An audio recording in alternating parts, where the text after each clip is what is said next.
successful groups and at-risk group student, which means the unsuccessful group student.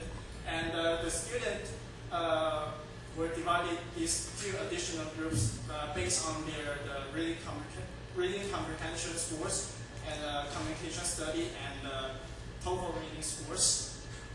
And if the scores for reading comprehensions were below the 55%, and they will be divided into unsuccessful group. And if the scores were above 55%, and they would be divided into the successful group. And this is the same for the experimental groups. And there were four main instruments in this study. And the first one is reading strategies questionnaire, and this was used to determine the students' use of reading strategies. And the second one is TOEFL test, and this was administered to determine the English proficiency of the student. And the third one is reading comprehension test in communication studies. And the fourth is reading comprehension test in English for professional purposes.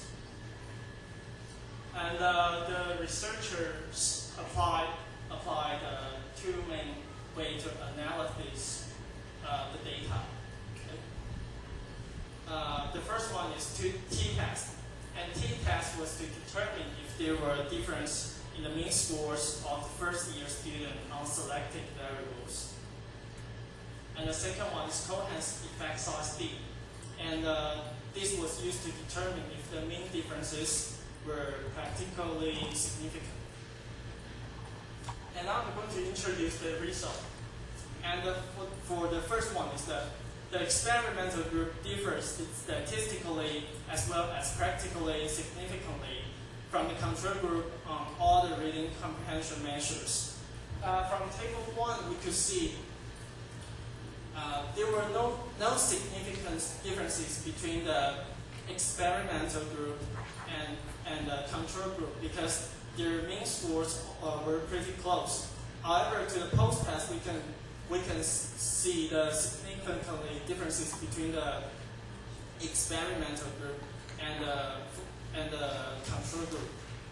And here's the p-value.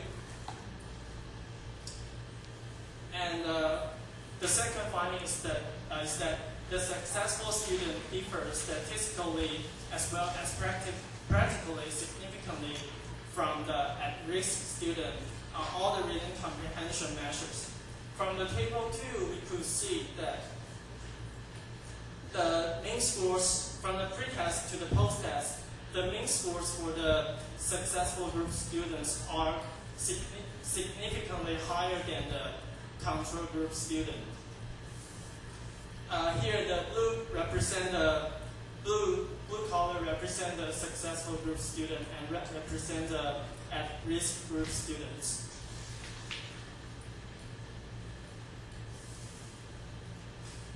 And also, the researchers indicated that the post-test result indicated that the student in the experimental group used certain strategies statistically as well as practically significantly more often than the successful student. And from the table 3, we could see there were no significant differences between the experimental group and the control group.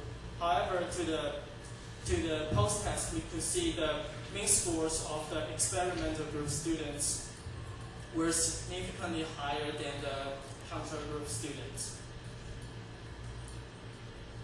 And also, the researchers claimed that the successful students were active in the processes that occur before reading, during reading, and after reading.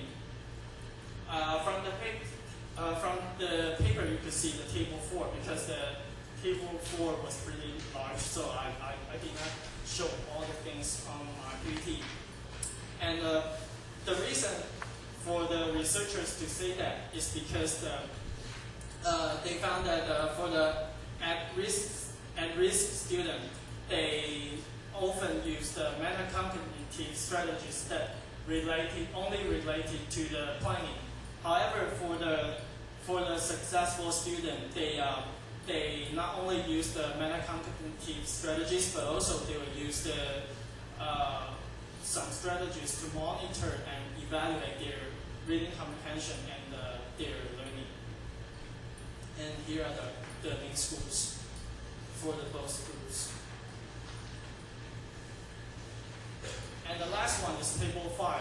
And from Table 5, the researchers found that a positive aspect related to the result indicated that the at-risk student in the experimental group show a significant increase in both their reading comprehension scores and in their use of reading strategies. And here, the blue represent the at-risk and successful group students in the experimental group. And we can see the main scores of the experimental groups were significantly higher than the control group students.